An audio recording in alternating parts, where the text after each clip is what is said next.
I got laid off. I was scared, broke, and confused. But within just 7 days, I made my first $100 online from my laptop with no special skills. This is exactly how I did it, and how you can do it too. If you're feeling stuck or unsure where to start, this video is for you. No fluff, no hype, just a real step-by-step breakdown of how I went from laid off to paid. Step 1. I listed a simple service on Fiverr or Upwork. I offered basic gigs, things like writing product descriptions, creating logos, or even just data entry. You don't need to be an expert.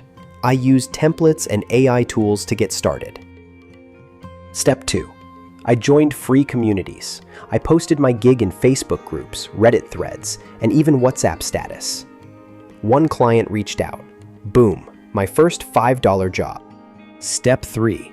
I reinvested and repeated. I used part of that money to upgrade my tools, like Canva Pro and ChatGPT.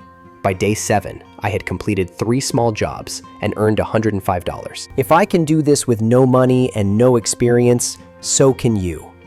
Don't overthink it. Just start. And if you want more videos like this, make sure to hit subscribe and comment "start" if you're ready to try it yourself.